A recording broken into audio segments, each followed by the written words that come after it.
दोस्तों, आज मैं आपको एक ऐसी समस्या के बारे में बताने जा रहा हूं जो गांव की हर गली, हर आंगन और हर घर में देखने को मिलती है।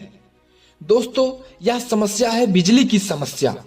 गांव में रहने वाले छोटे छोटे नादान बच्चे जो पढ़ना नहीं चाहते, उन्हें बिजली नहीं आने का एक आसान बहाना मिल जाता है। वे कहते हैं बिजली नहीं थी इसलिए हम पढ़ाई नहीं कर पाए। उनके माता पिता भी मजबूर हो जाते हैं क्योंकि गांव के ज्यादातर घरों में इन्वर्टर की सुविधा नहीं होती। लेकिन जो बच्चा पढ़ना चाहता है वह भी अंधेरे में किताब खोलकर बैठ नहीं पाता, क्योंकि आज पहले जैसा केरोसिन तेल भी नहीं मिलता। गांव में अब लालटेन और दिया बुझ चुके हैं। पूरा गांव सिर्फ और सिर्फ बिजली पर निर्भर हो चुका है। मैं यह बातें हवा में नहीं कह रहा हूं।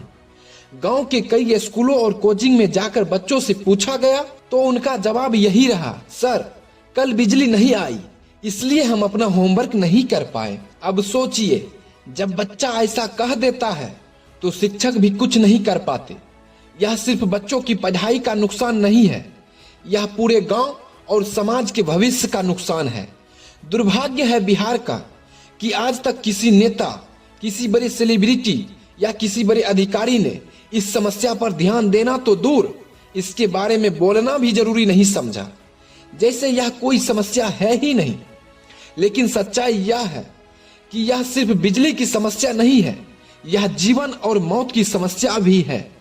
गांव के बच्चे जब रात में अंधेरे में आंगन में खेलते हैं तो उनका पैर कई बार गलती से सांप पर पड़ जाता है और सांप काट लेता है। दोस्तों, आज भी किसी भी सरकारी अस्पताल में जाकर देख लीजिए, कई बच्चे, बूढ़े और जवान सिर्फ इसलिए सांप के काटने का शिकार होते हैं क्योंकि गांव में अंधेरा छा जाता है, और अंधेरा इसलिए क्योंकि बिजली नहीं आती। क्या यह छोटा मुद्दा है? क्या यह किसी टीवी बहस का हिस्सा नहीं बन सकता? क्या यह किसी चुनावी मंच से नहीं उठना चाहिए? लेकिन सच यह है कि नेताओं के लिए यह मुद्दा उठाना फायदेमंद नहीं है, क्योंकि अगर गांव में बिजली आ जाएगी तो शिक्षा का विकास होगा, और जब शिक्षा का विकास होगा तो जनता सवाल पूछेगी, और अगर जनता सवाल पूछेगी तो नेता लोग आसानी से घोटाला नहीं कर पाएंगे। यही कारण है कि यह मुद्दा जानबूझकर दबा दिया जाता है। दोस्तों, आज मैं इस मंच से नेताओं से पूछना चाहता हूं, आप मंच पर बड़ी बड़ी बातें करते हैं, विकास की योजनाओं के वादे करते हैं, लेकिन क्या गांव की बिजली कोई विकास का हिस्सा नहीं है? क्या गांव का बच्चा आपका बच्चा नहीं है? क्या गांव का भविष्य आपके लिए मायने नहीं रखता?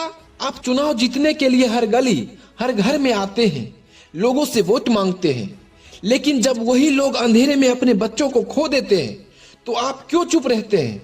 क्या आपका जमीर आपको झकझोरता नहीं है? और अंत में मेरी सबसे बड़ी रिक्वेस्ट उन महान शिक्षकों से है जिनकी आवाज आज देश भर में गूंजती है। खान सर, आपने हमेशा बच्चों की पढ़ाई और उनके हक की आवाज उठाई है। आज गांव का बच्चा आपको पुकार रहा है। विपिन यादव सर, आपने हमेशा समाज की सच्चाई बताई है। आज इस कड़वी सच्चाई को आप देश और सरकार तक पहुंचाइए। आप दोनों जैसे महान शिक्षकों और मीडिया की ताकत से ही यह आवाज संसद तक पहुंचेगी, क्योंकि गांव का बच्चा खुद बोल नहीं सकता, लेकिन उसकी ओर से हम सबको बोलना होगा। अगर अब भी यह समस्या नहीं सुलझी तो यह सिर्फ गांव की हार नहीं होगी, बल्कि पूरे देश की आने वाली पीढ़ी की हार होगी। तो दोस्तों, अगर ऐसी वीडियो और भी देखना चाहते हैं तो हमारे चैनल को सब्सक्राइब करना ना भूलें, साथ ही बेल आइकन दबाइए ताकि हर नई वीडियो की जानकारी आपको सबसे पहले मिले। जय हिंद दोस्तों।